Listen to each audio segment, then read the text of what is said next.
conversation. And obviously, that was kind of talking about continuation betting out of position. And this next part is going to be continuation betting in position.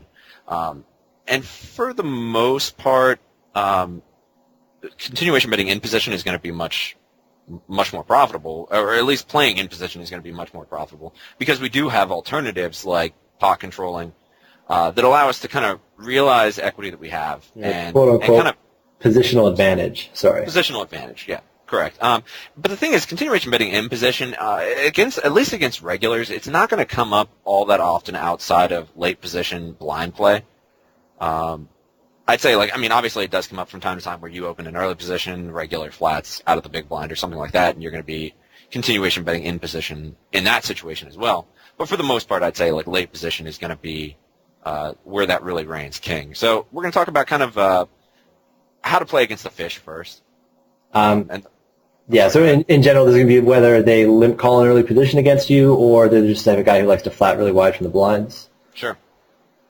And so obviously against the fish, we're going to want to assess a range, and I think that's pretty straightforward. Yeah. Is he limp calling a bunch of pocket pairs? Is he limp calling queen four suited? Is he limp how big of a fish? What kind of player is he?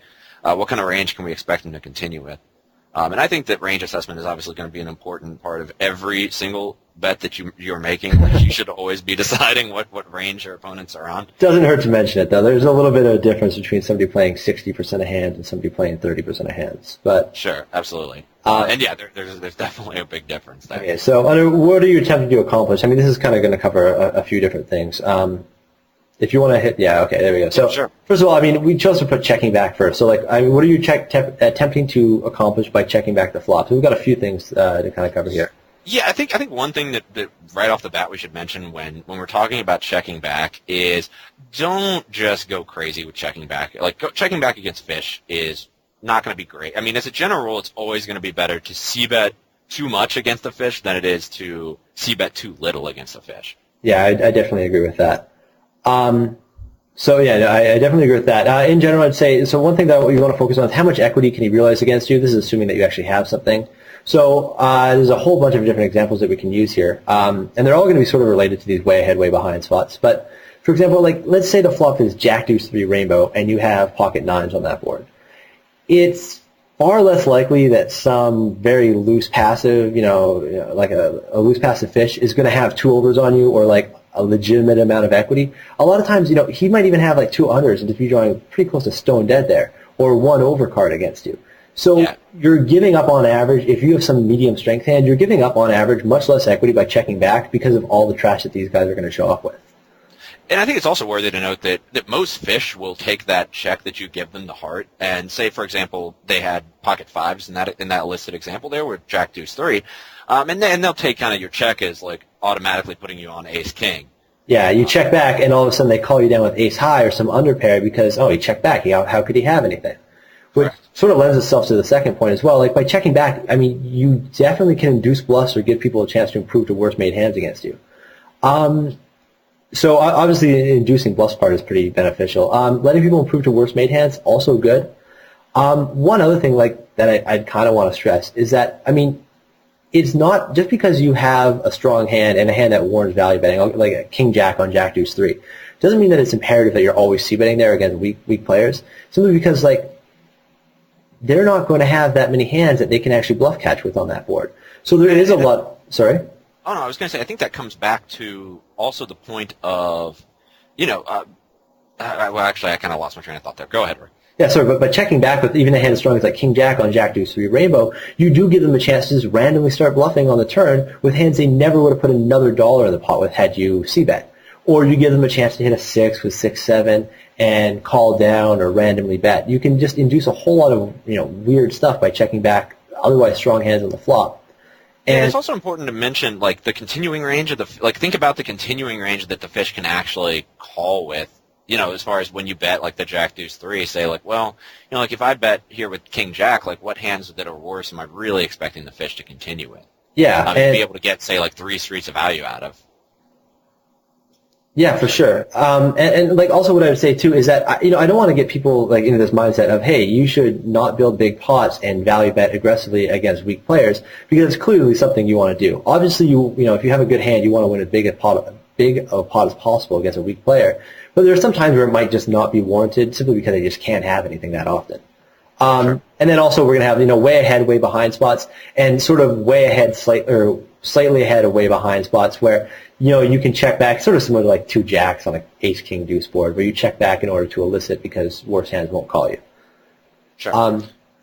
After that, we've got betting. Again, what are you attempting to accomplish? So is it for value? Can you get worse hands to call? So, obviously board texture again becomes kind of relevant here. So how many draws are there that can check call you? How many worse one pair hands can call? So for example, we were using Jack Deuce 3 Rainbow when you have pocket nines as, the example for, a spot where maybe you might want to check back.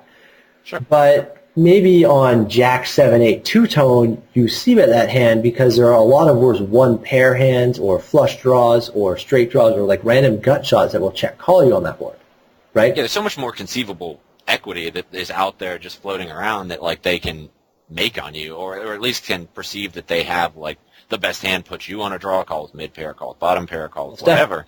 For sure. Call with gut shots, flush draws, etc. Where nines just you can get a ton of value by betting there. Yeah, and then we also want to be aware of the amount of equity that they can have when that their hand has against specifically like what you have.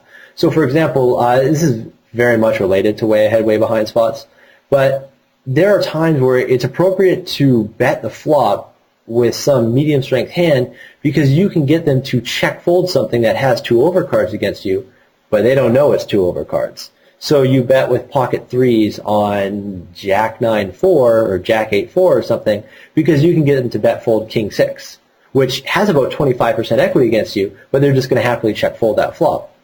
Yeah, I think a better example there is like that Ace King 3 hand you're kind of talking about, where like check back jacks bet with fours, right? Absolutely. Yeah, for sure. And it also sort of influences your ability to bluff catch on later streets as well. So, we talked earlier about how you check back and they assume you don't have anything and they just randomly bluff or randomly call down.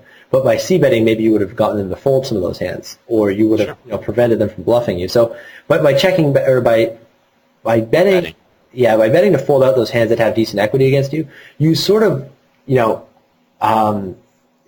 you're doing it in spots primarily where you can't bluff catch later streets, or where you're giving up too much equity in order to bluff catch.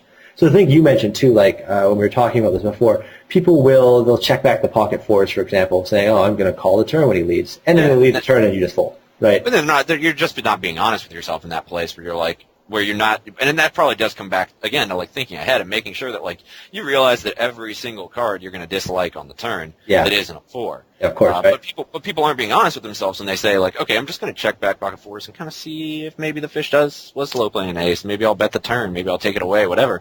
And it's not going to be the correct play. Where just betting to fold out the majority of those hands that say 60-20 was playing, limp calling an early position is going to be a far better play for you, and checking back something like jacks is going to be a much stronger play. Yeah, and that's also related to, will he fold better? Meaning, like, there are times where obviously, like, if you bet with the pocket fours, you might fold pocket sixes, which is nice, but there are times where it's good to just pure bluff on the flop and not check back and take free cards against these players, or not check back and look to either get something weak to showdown or anything like that, because, again, as we mentioned earlier, when you check back, they might, they're going to take that as a sign of weakness a lot and look to either call down or just randomly bluff in spots where you're not prepared to bluff catch, or spots where you're not, where, you might have gotten a lot of credit when you bet the flop, but not so much on the turn. So an easy example would be you just c-bet with your king high, with your jack high, with whatever on the flop,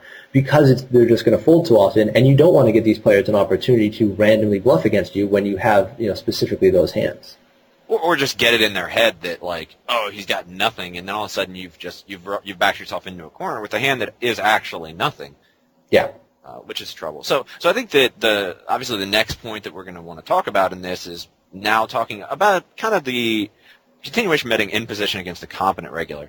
And I say competent regular kind of like, I say that meaning that like a regular who isn't playing, like basically you're not ever going to be playing kind of in position unless they are in the blinds against a good regular. Now, there's obviously exceptions to the rule, but I'd say like a lot of the small stakes guys might be like, well, regulars sometimes limp call in early position. Well, I think that's pretty transparent as like a weak kind of medium-ish strength hand when Nick's almost always set mining there, right? Always set mining. So I think you can refer to a lot of the things we just said on the last slide for kind of approaching those players' play and kind of almost exactly like checking back a lot of the hands that are going to be ahead and betting off kind of on those boards that we talked about, like where the ace, king, x, like betting off something like sevens when you have pocket fours is going to be a much stronger play. Sure. Okay, so things to remember, and I think Rick, you were gonna say a few things about things to remember here. I mean, this is just kind of obvious stuff that we can breeze through. So one, they're calling stronger. Obviously, somebody playing 14-12, calling out of the blinds, is going to have a stronger and like more legitimate hand range than the guy playing 60% of hands. They're also reading your hands. They're more likely to try and put you on something. So doing obvious things against them where, we talked about, the checking back pocket nines to induce or something like that might not work quite as often because they might actually kind of realize what you're up to. They're less likely to randomly spew. And I guess it would probably be better to say that they're going to randomly spew in different ways, meaning like a good example is you check back some medium strength hand against a fish and he bets half pot on the turn and third pot on the river with 6 high. Or you check back and with some value hand, and now he calls you down with ace high, thinking that you're bluffing, right? Where you're not going to get that too often against confident players. They're going to kind of bluff or play poorly in different ways. So and generally more aggressively too. Yeah, exactly. So you can't really exploit them necessarily like the obvious manner that you might do against a fish. Yep. They're less likely to play passively in general, with draws especially, but in general when you're out of position. And then again, these are just all kind of generalizations that we have, and it's just sort of important that, or more important, I guess, when you're continuation betting against confident players, that you're sort of prepared with how you're going to react to a raise, since it's more likely that you will get check raise or that you will face a raise on the flop, and it's also more likely that people will raise and follow through on later streets, or that. I guess that's all I really have to say about that. Yeah, I mean, and I don't even think reacting to a raise is important, but also reacting to a call is going to be equally as important as well.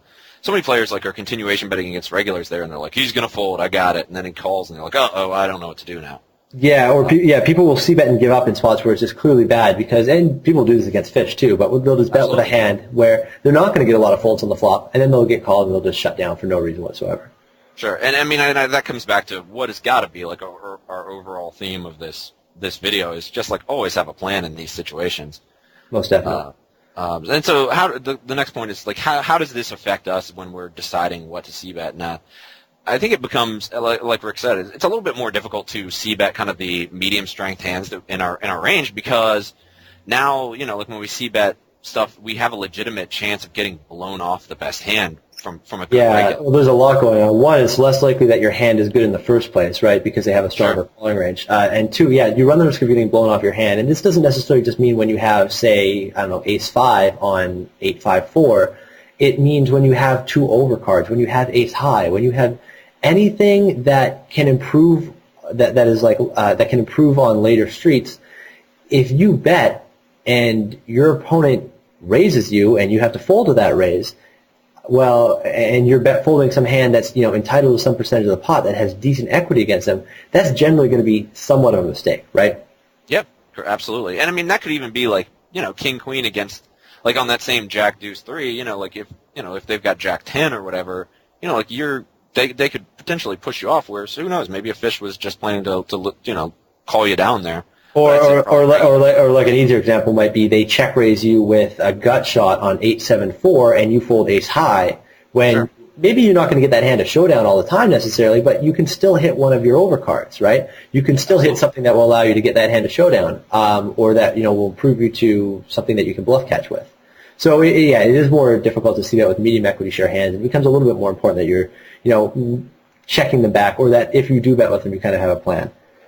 Yeah, and also being aware of your opponent's tendencies is also going to be kind of very important there. Is determining what hands they really are check raising there.